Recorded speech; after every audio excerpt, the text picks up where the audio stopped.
Have you ever trusted someone so deeply, only to find out they were sleeping with the one person you thought you could trust even more? Hi, I'm Amanda.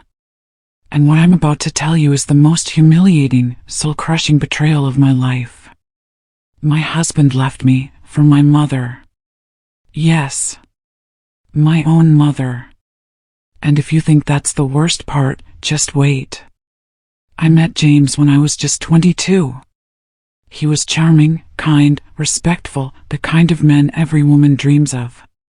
He used to bring me sunflowers on Sundays, write me notes on napkins when we went out for coffee. I felt like the luckiest woman alive.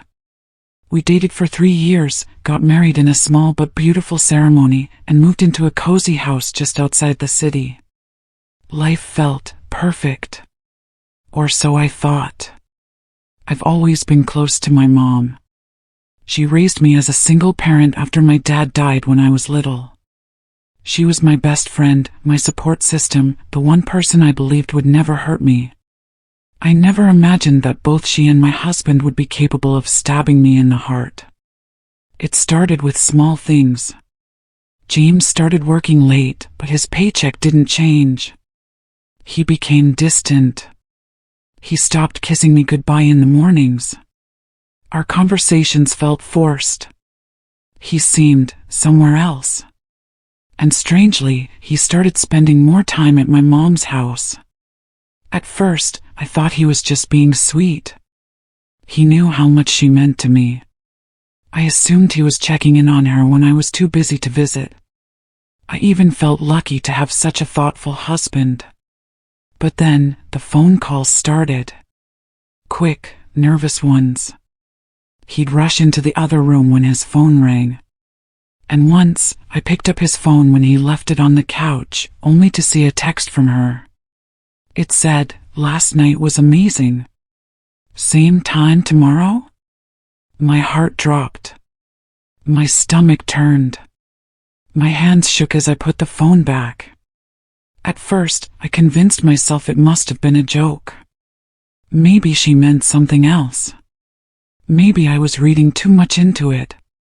My brain was screaming, but my heart refused to believe it. So I waited. I watched. I pretended like everything was normal. But I started noticing more signs, little things. Her perfume on his clothes. Inside jokes they'd share when they thought I wasn't listening. Gifts that mysteriously appeared at her house that I hadn't bought. Then, one night, I followed him.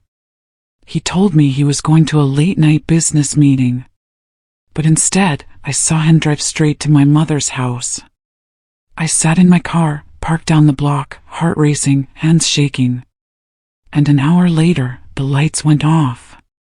I didn't sleep that night. My mind raced with images I didn't want to believe. But deep down, I already knew. The next morning, I walked into her house like I always did, with a spare key, and found him in her kitchen. Wearing his t-shirt. Cooking breakfast. Like he belonged there. They both froze when they saw me. I didn't scream. I didn't cry. I just stood there, numb. He didn't even try to lie. He said, "Amanda, we didn't mean for it to happen, but we're in love." And my mother? She just said, "You'll understand one day." My world shattered. I moved out of our home that very day and stayed with a friend. I couldn't eat. I couldn't sleep. I kept playing every memory in my head, wondering where I went wrong. I remembered Christmas mornings with her. Late-night talks. Every single birthday she celebrated with me. How could she do this to her own daughter? But slowly, I realized I didn't fail. They did. They betrayed me. Together. People whispered. Family members took sides. My mother and James even had the audacity to invite me to their wedding 6 months later. I didn't go. But I sent them a gift, a framed photo of our wedding day, ripped down the middle. I wanted them to remember who they had destroyed to be together. Here's the thing. Betrayal always comes full circle. 2 years after they got married, I got a call from my mother. She was crying, sobbing, really. James had cheated on her with her best friend. She begged me to talk to her, to forgive her, to help her understand why he did it. She said, "Amanda, I need you. You're still my daughter." I told her exactly what she told me. "You'll understand one day." After everything, I rebuilt. Slowly, painfully, but I did it. I went back to school. I earned my degree. I got a job at a company that valued me. I started traveling.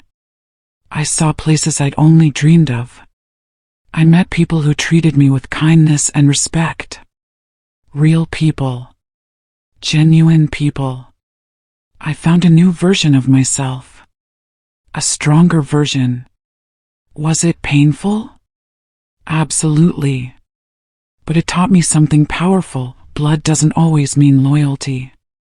And love doesn't always mean respect. You can survive betrayal. You can rebuild. You can be stronger than ever.